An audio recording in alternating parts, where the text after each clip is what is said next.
नमस्कार साथियों। तो आज हमारी क्लास है बहुकला प्रणाली की भाग 2।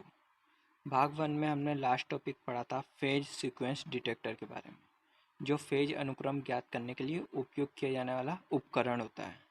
इसमें एक सुई होती है जिसके घूमने की दिशा को देखकर फेज अनुक्रम ज्ञात किया जाता है। भाग 2 में हम सबसे पहले देखेंगे स्टार व डेल्टा कनेक्शन के बारे में।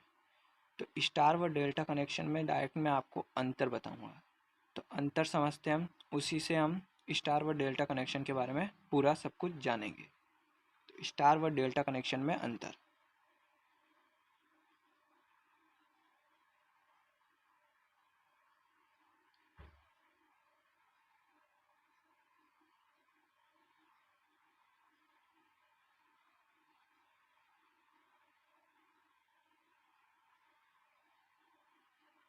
तो एक तरफ मैं स्टार लिख लेता हूँ, ये हमारा स्टार कनेक्शन, ये है डेल्टा कनेक्शन।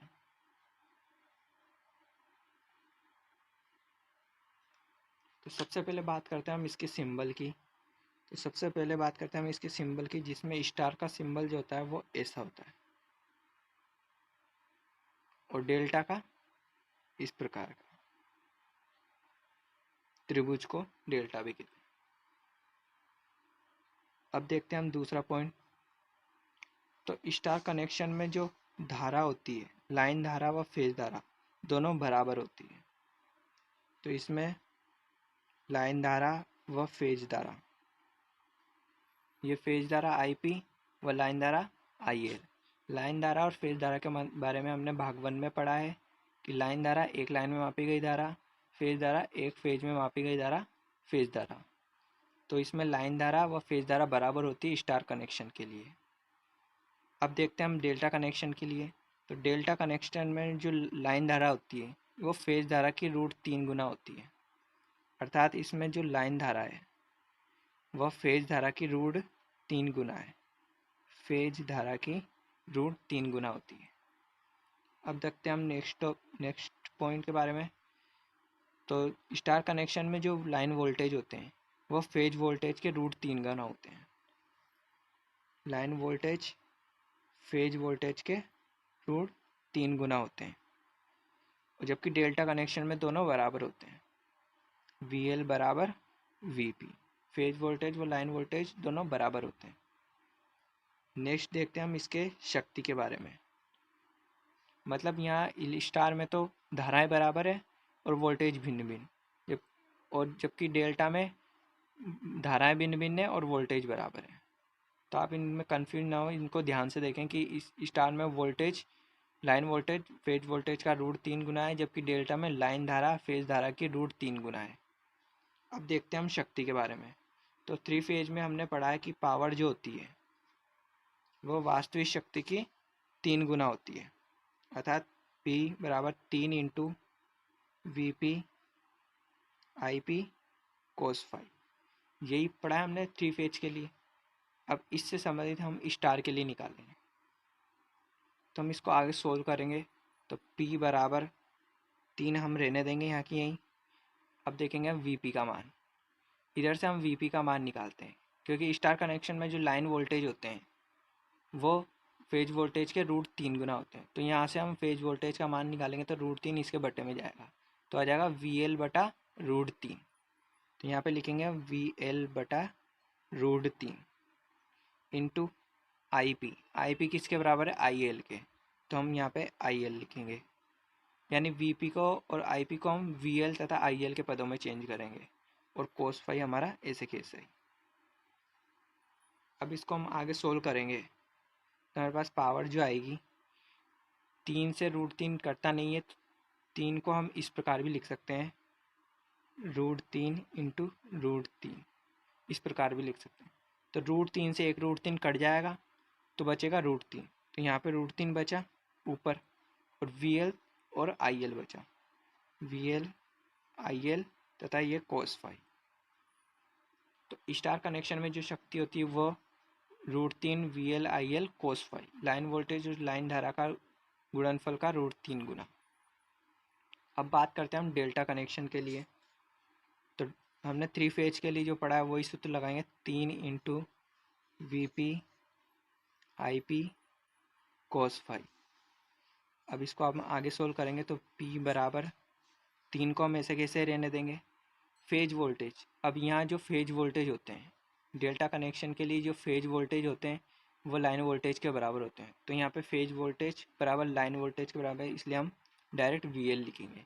जबकि यहाँ √3 गुना होते हैं, इसलिए हमने √3 लगाया था। तो अब हम देखेंगे फेज धारा के बारे में।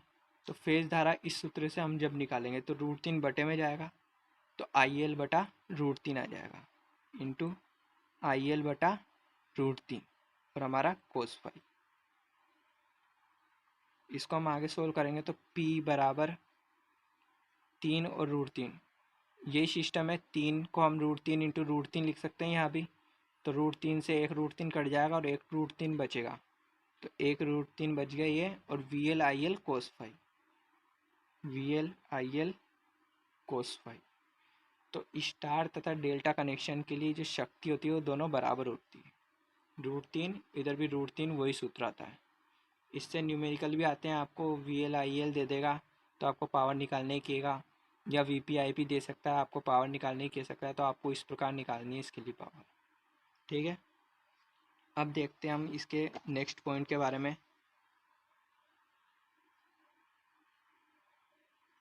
तो स्टार कनेक्शन में है ना न्यूट्रल पॉइंट होता है। जैसे हमारे ये 3 तार आ रहे हैं 3 फेज के, इसमें 3 तार आ रहे हैं 3 फेज के, तो इसमें जो ये पॉइंट बनता है ये वाला, ये न्यूट्रल कहलाता है, ये न्यूट्रल कहलाता है। इसमें न्यूट्रल होता है, जबकि डेल्टा में न्यूट्रल नहीं होता।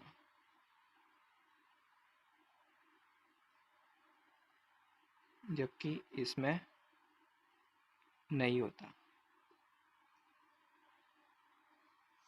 इसमें न्यूट्रल नहीं होता और इसमें न्यूट्रल होता है। अब बात करते हैं हम इसके नेक्स्ट पॉइंट के बारे में। तो इसमें एक फेज व 3 फेज सप्लाई प्राप्त कर सकते हैं। स्टार कनेक्शन में हम एक फेज तथा 3 फेज दोनों तरह की सप्लाई प्राप्त कर सकते हैं। इसमें एक फेज व 3 फेज सप्लाई प्राप्त कर सकते हैं।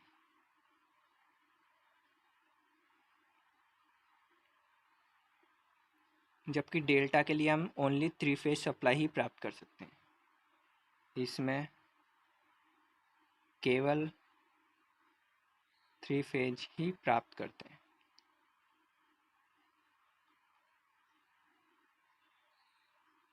इसमें ओनली 3 फेज ही प्राप्त करते हैं। इसमें सिंगल फेज व 3 फेज दोनों तरह की सप्लाई प्राप्त किया जा सकती है। अब बात करते हैं हम इसके नेक्स्ट पॉइंट के बारे में। तो स्टार कनेक्शन में ब्रेकडाउन अर्थात भंजन की जो संभावना होती है वह अधिक होती है। ब्रेकडाउन होता है अधिक लोड, एकदम से अचानक लोड बढ़ जाना, अचानक वोल्टेज बढ़ जाना, उसे ब्रेकडाउन कहते हैं। तो इसमें ब्रेकडाउन की संभावना अधिक, इसमें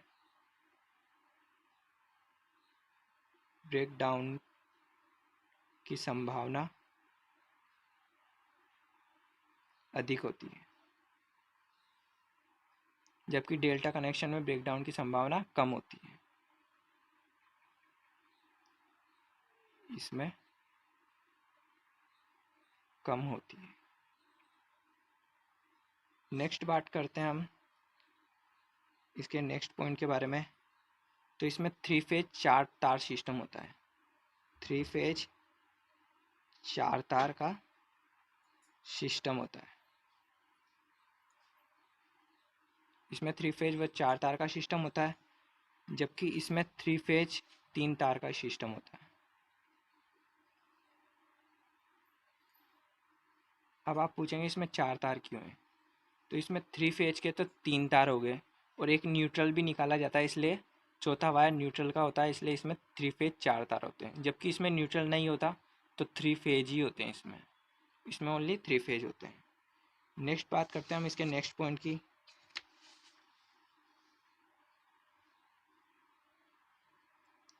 ये था हमारा स्टार और ये है हमारा डेल्टा।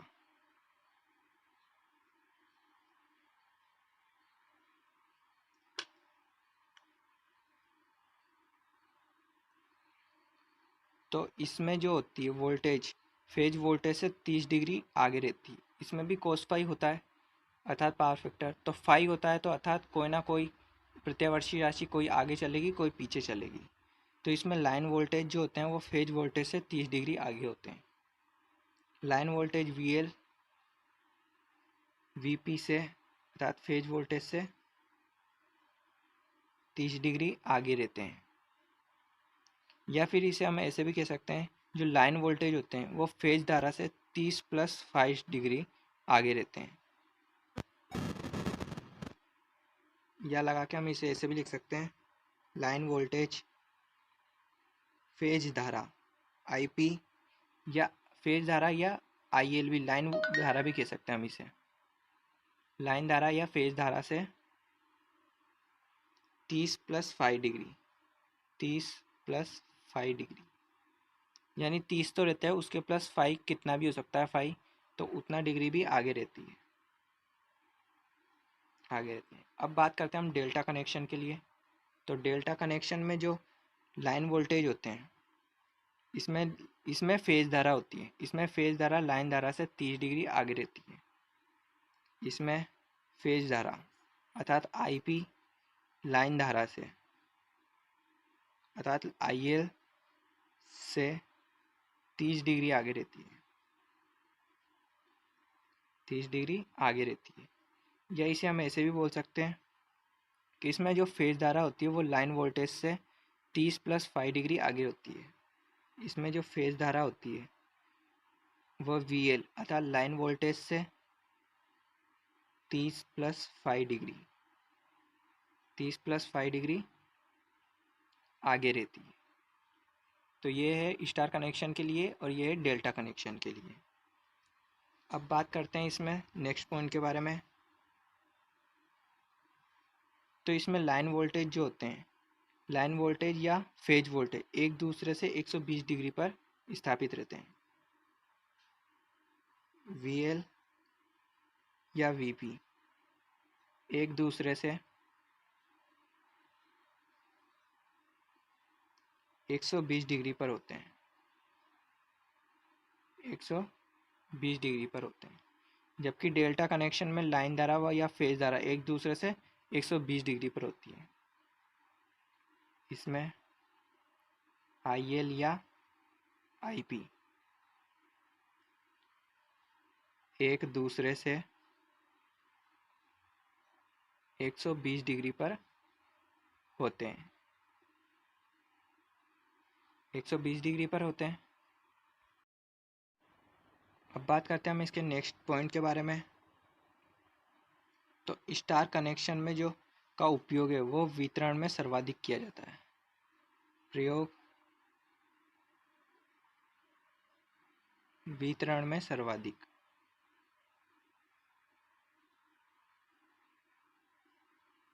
वितरण में सर्वाधिक या इसे हम ऐसे भी कह सकते हैं कि जो वितरण डिस्ट्रीब्यूशन ट्रांसफार्मर की सेकेंडरी वाइंडिंग के कनेक्शन है वो स्टार में किए जाते हैं। यानी हमको जहाँ भी वितरण ट्रांसफार्मर का प्रयोग करना है उसके सेकेंडरी वाइंडिंग जो होती है उसके कनेक्शन स्टार में ही किए जाते हैं। तो मैं लिख देता हूँ वितरक ट्रांसफार्मर अर्थात डिस्ट्रीब्यूशन ट्रांसफार्मर के सेकेंडरी, सेकेंड का मतलब सेकेंडरी वाइंडिंग के कनेक्शन स्टार में होते हैं। स्टार को हम ऐसे बना सकते हैं, स्टार में होते हैं। जबकि डेल्टा कनेक्शन का उपयोग वह पारेषण में अधिक किया जाता है। इसका जो प्रयोग है पारेषण में अधिक किया जाता है। पारेषण अर्थात ट्रांसमिशन।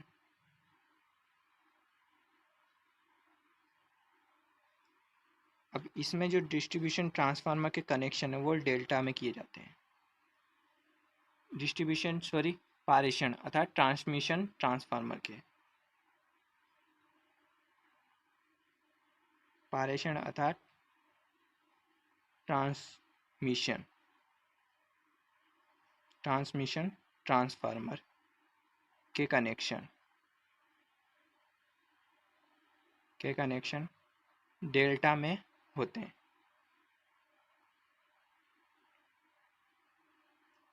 जो वितरक ट्रांसफार्मर होता है उसकी सेकेंडरी वाइंडिंग के कनेक्शन तो स्टार में होते हैं, जबकि फर्स्ट वाइंडिंग के कनेक्शन तो डेल्टा में ही होते हैं, पर इसके सेकेंडरी वाइंडिंग के कनेक्शन ओनली स्टार में होते हैं। जबकि पारेषण जो ट्रांसफार्मर होते हैं, जो पारेषण में जो ट्रांसफार्मर का उपयोग किया जाता है, उसके दोनों तरह के फर्स्ट वाइंडिंग या सेकेंडरी वाइंडिंग दोनों कनेक्शन डेल्टा में ही होते हैं। अब बात करते हैं इसके नेक्स्ट पॉइंट के बारे में। तो इसमें जो स्टार्टिंग टॉर्क होता है, स्टार में स्टार्टिंग टॉर्क कम होता है, अर्थात मोटर को चलाने के लिए टॉर्क अधिक की आवश्यकता होती है। तो इसमें स्टार में जो कनेक्शन किए जाते हैं मोटर के, तो वो कम टॉर्क देती है स्टार्टिंग में। तो इसका स्टार्टिंग टॉर्क कम होता है, जबकि डेल्टा के लिए जो स्टार्टिंग टॉर्क है वो पूर्ण विकसित टॉर्क अर्थात जो फुल लोड पर वो टॉर्क देती है उतना ही टॉर्क स्टार्टिंग में देती है, जबकि इसमें पूर्ण विकसित टॉर्क होता है। पूर्ण विकसित टॉर्क होता है, जबकि स्टार में ऐसा नहीं होता है। स्टार में स्टार्टिंग में टॉर्क कम होता है, फिर थोड़ी थोड़ी गति बढ़ती है तो स्टार्टिंग टॉर्क ज़्यादा होने लगता है, स्टार्टिंग में तो कम ही रहता है। अब बात करते हैं हम इसके नेक्स्ट पॉइंट के बारे में। तो mercury arc rectifier star connection पर स्मूथ डीसी देते हैं। तो इसका उपयोग जो डीसी प्रदान करने में भी किया जाता है। तो इस mercury arc rectifier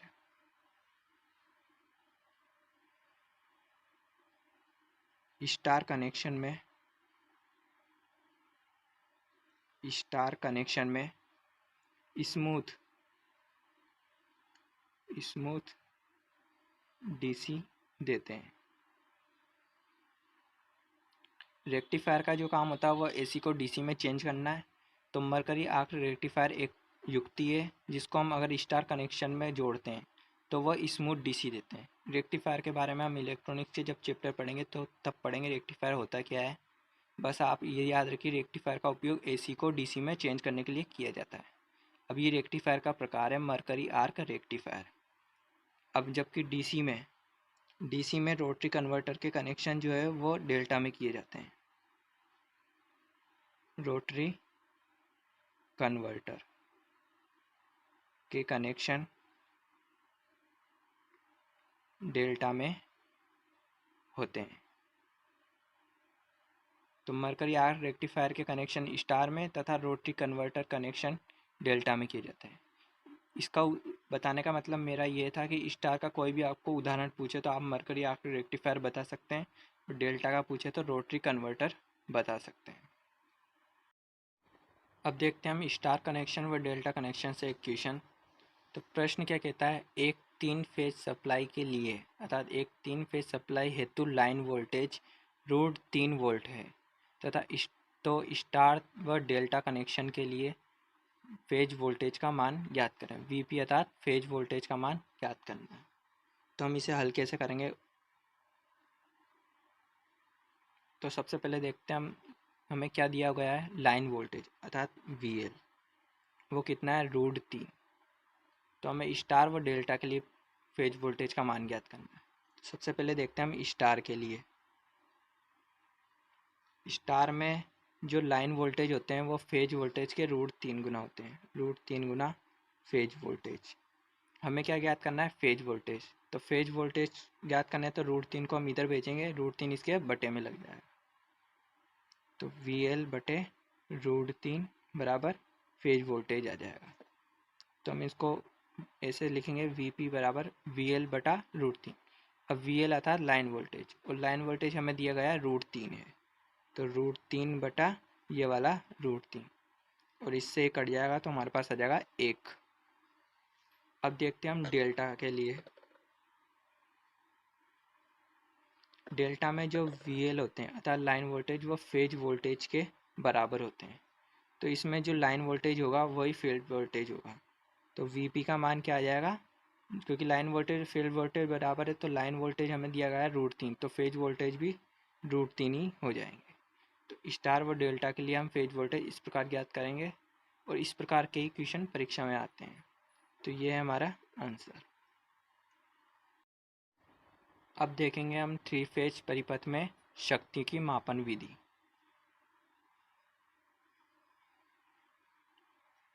three phase में शक्ति मापन की विधियाँ।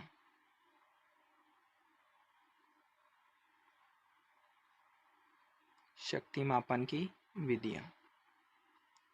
तो थ्री फेज में जो शक्ति का मापन किया जाता है वो 3 विधियों से किया जाता है। तो तीनों विधियाँ हम यहाँ पे देखेंगे। पहली है एकल वाट मीटर।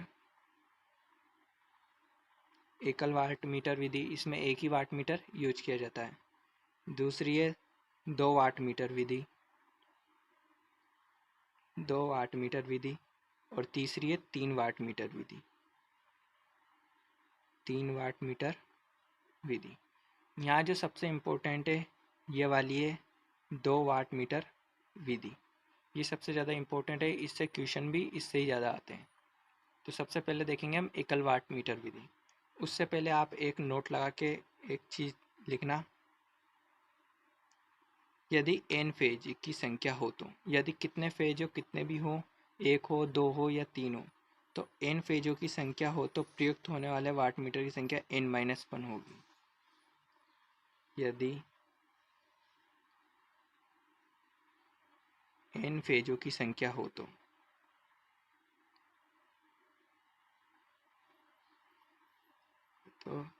प्रयुक्त होने वाले वाट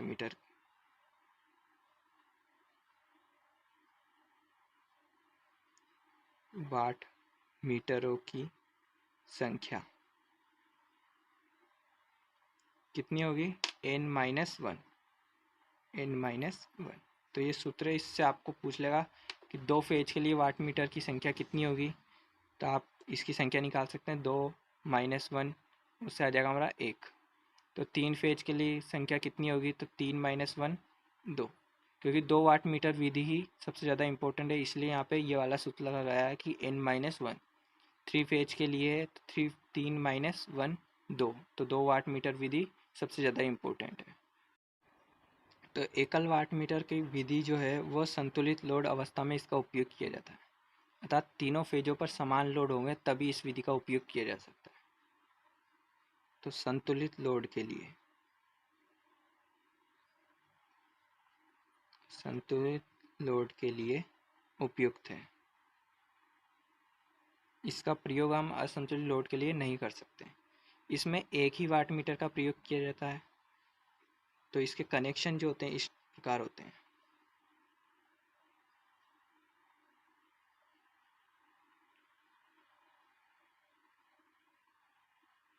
तो ये हमारे स्टार में है, और यहाँ से हम निकालेंगे एक न्यूट्रल पॉइंट। ये हमारा न्यूट्रल है। ये हमारा एक फेज है R। तो इसके बीच में हम एक CC लगाते हैं। CC का मतलब मैं आपको बताऊंगा CC क्या होता है। ये हमारा R है, अर्थात फेज, एक फेज RYB होता है ना, तो ये R है, ये Y है, और ये वाला है हमारा B, अर्थात लाल, पीला और नीला, और ये हमारा न्यूट्रल है। ये CC है, और हम एक इनसे समांतर क्रम में एक PC, ये है हमारी PC। तो ये बन गया हमारा 1 वाट मीटर। इसका जो जोड़ा होता है, मतलब ये चीज़ जो होती है, ये युक्ति, वह वाट मीटर कहलाता है। तो यही वाट मीटर होता है, इसमें 1 वाट मीटर का प्रयोग किया जाता है। जो वाट मीटर में एक CC होती है और एक PC। CC की जो फुल फॉर्म होती है वो होती है करंट कोयल, जबकि PC की जो फुल फॉर्म होती है वो होती है पोटेंशियल कोयल। CC मतलब धारा कुंडली, और ये है विभव कुंडली। अब मैं बताता हूँ आपको धारा कुंडली और विभव कुंडली के बारे में। तो ये है CC अर्थात करंट कोयल।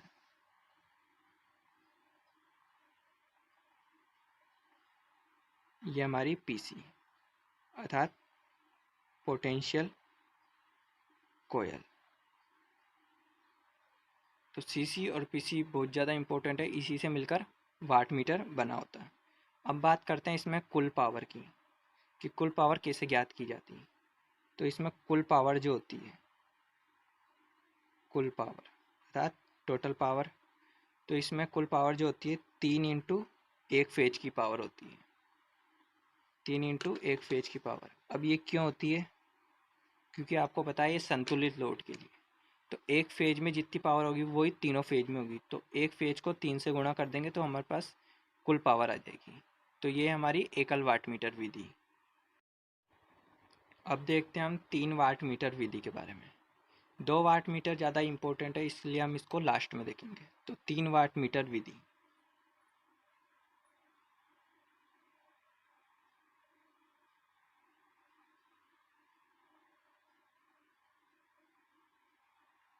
तो 1 वाट मीटर विधि तो हमारे संतुलित लोड के लिए थी, और ये 3 वाट मीटर जो विधि है वह असंतुलित लोड के लिए है।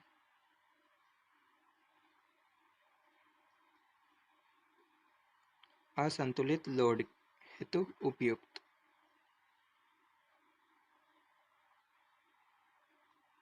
इसके जो कनेक्शन है इस प्रकार किए जाते हैं। ये हमारा एक फेज है, ये हमारा दूसरा फेज है, ये हमारा तीसरा फेज है। इससे हम एक न्यूट्रल निकाल ही लेते हैं। ये हमारा न्यूट्रल है, ये हमारा फेज है अर्थात आर, ये हमारा वाई है, ये हमारा ब्लू अर्थात तीसरा फेज। अब इसमें हम 3 वाट मीटर विधि में 3 वाट मीटर का प्रयोग करेंगे। तो इन तीनों वाट मीटर की सीसी और पीसी का कनेक्शन किस प्रकार से किया जाता है वो देखेंगे। तो तीनों वाट मीटर में हम सबसे पहले इस फेज में हम एक सीसी लगाते हैं अर्थात करंट कोयल, और एक पीसी जोड़ते हैं ऐसे,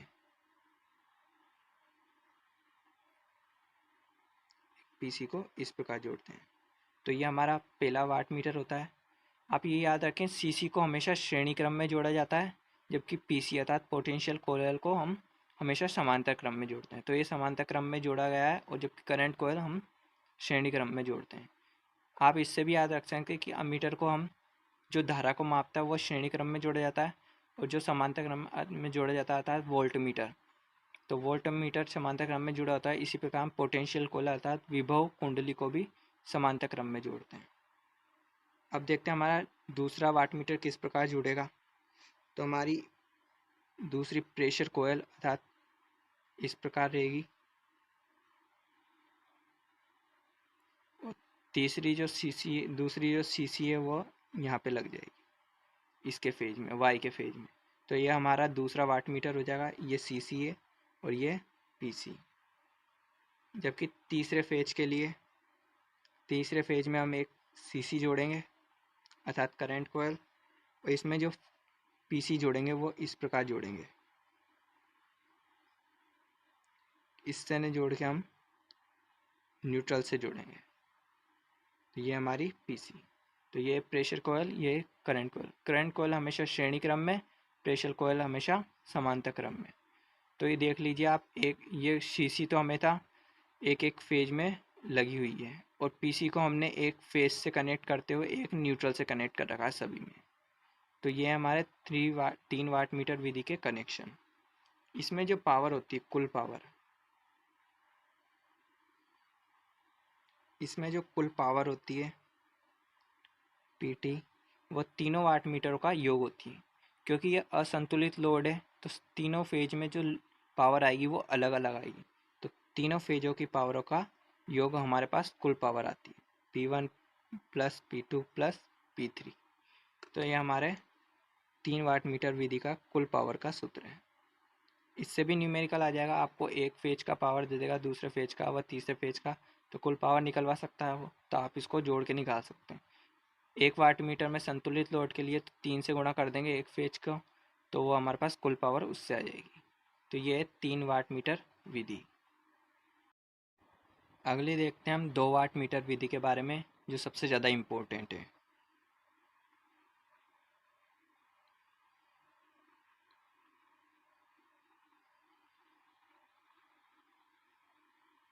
दो वाट मीटर विधि का जो उपयोग है वह संतुलित और असंतुलित दोनों लोड के लिए किया जाता है। एक वाट मीटर विधि का संतुलित लोड के लिए, 3 वाट मीटर विधि का असंतुलित लोड के लिए, जबकि 2 वाट मीटर विधि का प्रयोग संतुलित तथा असंतुलित दोनों लोड के लिए किया जाता है।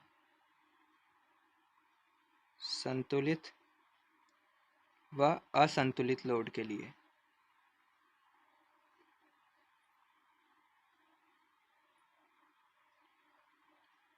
संतुलित व असंतुलित लोड के लिए। अब इसके हम कनेक्शन देखते हैं कि इसके कनेक्शन किस प्रकार किए जाते हैं। तो ये हमारा एक फेज, ये दूसरा फेज और ये तीसरा फेज। ये हमारा न्यूट्रल, ये हमारा पहला फेज आर, ये दूसरा वाई तथा ये तीसरा नीला अर्थात बी, आर वाई बी व न्यूट्रल। तो हम इसमें 1 वाट मीटर ऐसे लगाते हैं। इसमें 2 वाट मीटर विधि है तो 2 वाट मीटर विधि का 2 वाट मीटरों का प्रयोग किया जाता है। तो इसमें एक सीसी यहाँ पे लगाते हैं और एक सीसी यहाँ पे लगाते हैं। और प्रेशर कोयल जो लगाते हैं हम इस प्रकार लगाते हैं। इसमें हमें न्यूट्रल की ऐसे ज़रूरत नहीं पड़ती हम, क्योंकि न्यूट्रल में मतलब एक कनेक्शन हम पीसी का तो यहाँ से देते हैं, ये हमारी पीसी है, और एक कनेक्शन हम न्यूट्रल से न लेके एक फेज से ही लेते हैं, अर्थात न्यूट्रल का काम में न लेके हम इससे जोड़ते हैं, फेज से ही जोड़ते हैं। इसके लिए भी हम एक प्रेशर कोयल लेते हैं अर्थात पीसी, उसका कनेक्शन भी हम फेज में ही देते हैं। समांतर क्रम में इसके कनेक्शन इस प्रकार किए जाते हैं। न्यूट्रल से हम इसको कनेक्ट नहीं करते। तो ये 2 वाट मीटर विधि है। इसमें जो कुल पावर होती है,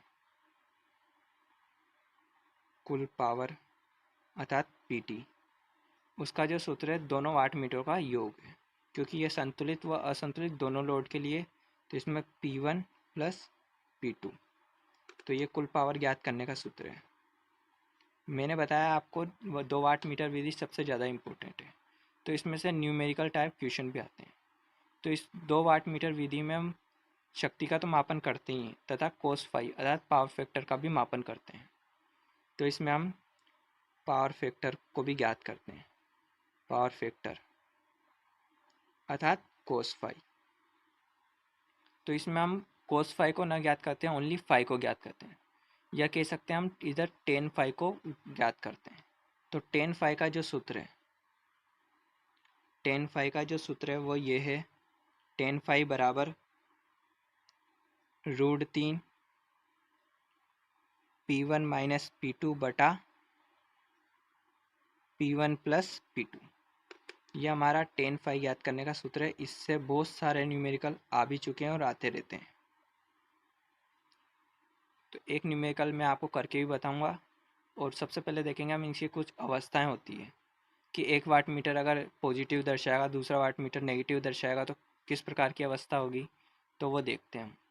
तो टेन फाई का जो सूत्र है वो ये है, √3 P1 माइनस P2 बटा P1 प्लस P2। अब P1 P2 है क्या? ये P1 पहले वाट मीटर की शक्ति है, P2 दूसरे वाट मीटर की शक्ति है। इससे हमको टेन फाई का मान ज्ञात कर सकते हैं और टेन फाई से हम कोस फाई निकालेंगे, तो हमारे पास पावर फैक्टर ज्ञात हो जाएगा। अब देखेंगे हम 2 वाट मीटर विधि में कुछ अवस्थाओं के बारे में।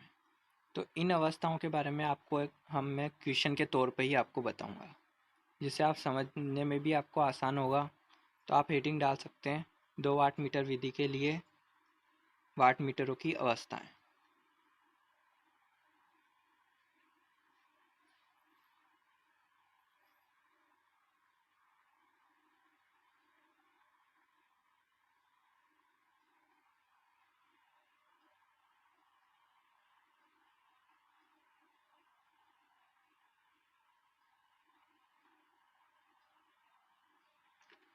तो सबसे पहली अवस्था जो है वो देखते हैं हम।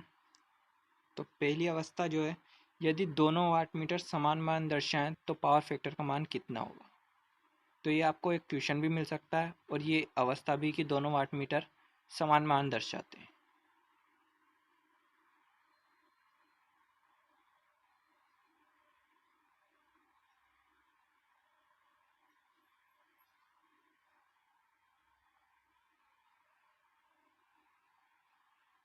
समान मान दर्शाएं तो पावर फैक्टर का मान ज्ञात करना है हमको।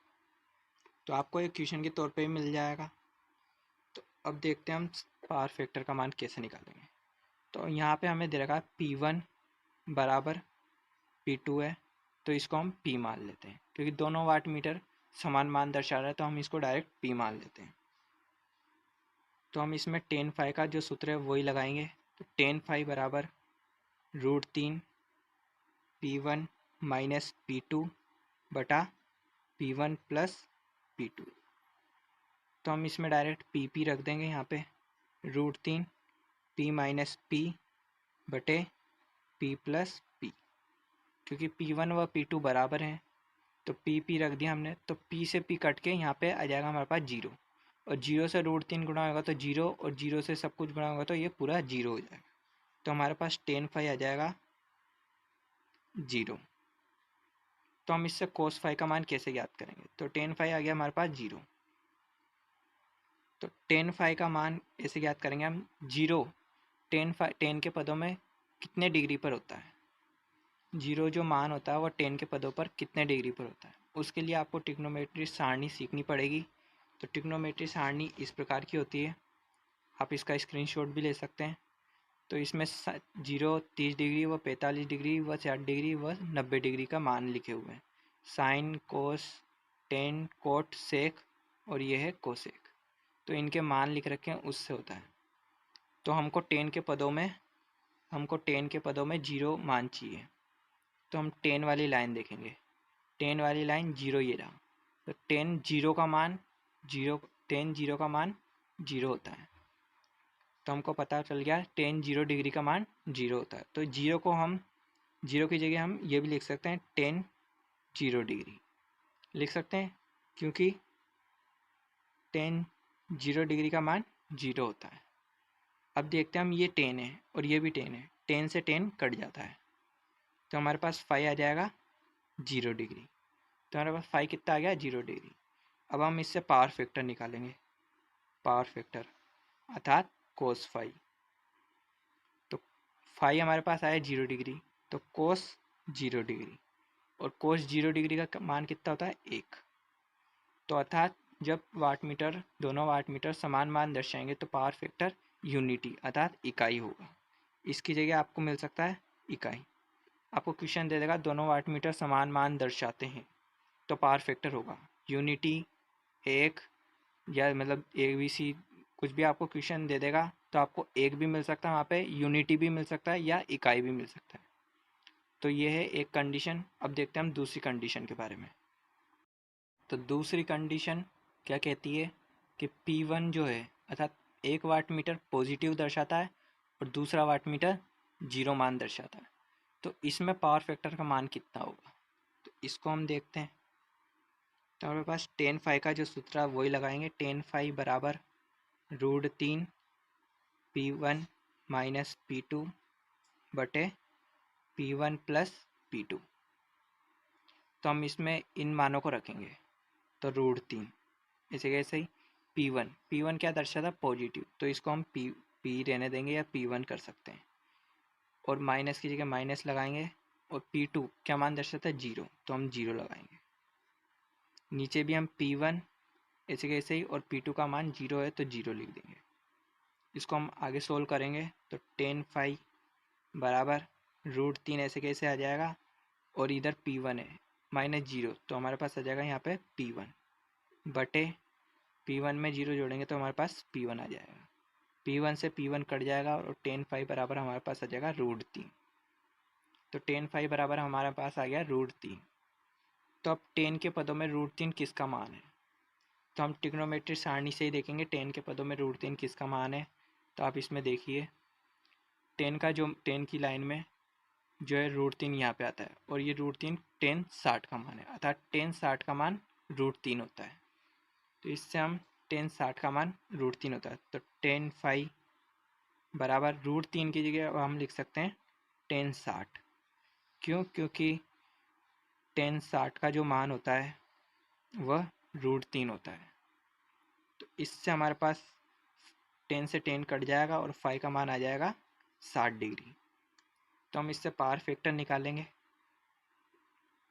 पावर फैक्टर अर्थात cos phi, और cos phi का मान हमने निकाल लिया 60 डिग्री, तो cos 60 डिग्री, और cos 60 डिग्री का जो मान होता है वो भी आपको सारणी में मिल जाता है, cos ये रहा और इससे 60 डिग्री, तो cos 60 डिग्री का मान 1/2, तो cos 60 डिग्री का जो मान होता है 1/2 अर्थात 0.5। तो इसमें अगर एक पॉजिटिव और एक जीरो दर्शाता है वाट मीटर, तो पावर फैक्टर का मान 0.5 होगा। अब देखते हैं हम तीसरी कंडीशन के बारे में। तो एक वाट मीटर जो है वो पॉजिटिव दर्शाता है, अर्थात P1 जो है पॉजिटिव दर्शाता है और P2 नेगेटिव। तो एक वाट मीटर पॉजिटिव दर्शा रहा है, वो एक वाट मीटर नेगेटिव। तो पहला वाट मीटर जो है पॉजिटिव है और दूसरा वाट मीटर नेगेटिव है। तो हम इसको सोल्व करते हैं। तो tan phi का ही सूत्र लगाएंगे, tan phi बराबर √3 P1 माइनस P2 बटे P1 प्लस P2 बराबर √3 को हम ऐसे कैसे रहने देंगे।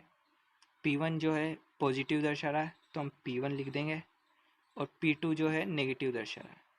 अब हम माइनस का चिन्ह तो ऐसे लगाएंगे, और P2 जो है वो क्या है नेगेटिव, तो हम इसको माइनस P2 लिखेंगे क्योंकि वो नेगेटिव है। इसकी जगह हम ये कोष्टक भी यूज कर सकते हैं, और P1 को हम नीचे वाले P1 को ऐसे रहने देंगे क्योंकि ये पॉजिटिव है, प्लस हम लगाएंगे, और P2 जो है नेगेटिव है इसलिए भी हम इसको P2 लिखेंगे, माइनस का P2। इसको हम आगे सोल्व करेंगे तो tan phi जो आएगा, tan phi बराबर √3 ऐसे के ऐसे ही कोष्टक P1 माइनस और माइनस गुणा होके, क्योंकि कोष्टक माइनस P2 है तो माइनस और माइनस गुणा होके प्लस बन जाएगा, तो P1 प्लस P2 ये आएगा बटे P1 प्लस और माइनस को गुणा करेंगे तो P1 minus P2, P1 minus P2। इसमें एक और कंडीशन है कि जो ये मान दर्शा रहा है, क्योंकि यहाँ से आगे सोल्व नहीं हो सकता ये, तो एक और कंडीशन दी होगी आपको कि इन दोनों का मान समान भी है, P1 व P2 का मान समान है। यह आपको दे नहीं रखा पर आपको ये समझना पड़ेगा। तो चूँकि P1 बराबर P2, P1 और P2 बराबर हैं, तो इसलिए P1 और P2 बराबर है, तो यहाँ पे हमारे पास जीरो हो जाएगा क्योंकि ये आपस में कट के जीरो आ जाएगा, और जीरो का भाग अगर हम किसी में संख्या में देते हैं तो हमारे पास अनंत प्राप्त होता है। तो tan phi बराबर जो प्राप्त होगा हमारे पास अनंत प्राप्त होगा, क्योंकि P1 और P2 बराबर हैं, तो यहाँ पे जाके हम जीरो आ जाएगा, और जीरो का भाग हम अगर किसी संख्या में देते हैं तो अनंत आता है। अब देखेंगे हम अनंत जो है वो 10 के पदों में कितने डिग्री पर होता है। तो ये रही ट्रिग्नोमेट्री सारणी। तो 10 का जो मान है ये रहा, 10 के मान अनंत 90 डिग्री पर होता है, 10 90 डिग्री पर अनंत होता है। तो हम यहाँ पे इसे ऐसे लिख सकते हैं, बराबर लगा के 10 90 डिग्री। तो 10 से 10 कट जाएगा और हमारे पास आ जाएगा phi का मान 90 डिग्री। अब निकालेंगे हम पावर फैक्टर अर्थात cos phi। phi का मान 90 डिग्री अर्थात cos 90 डिग्री का जो मान होता है वह आ जाएगा हमारे पास जीरो। तो यदि एक वाट मीटर, दोनों वाट मीटर समान मान दर्शाते हैं और एक पॉजिटिव तथा एक नेगेटिव मान दर्शाता है, तो हमारे पास पावर फैक्टर जो होगा वह जीरो होगा। तो इसी के साथ हमारा ये चैप्टर बहुकला प्रणाली समाप्त होता है। तो आपको वीडियो पसंद आए तो लाइक करें और अपने दोस्तों के साथ शेयर करें, और कोई भी डाउट है तो कमेंट सेक्शन में कमेंट करें। थैंक्स फॉर वॉचिंग, धन्यवाद।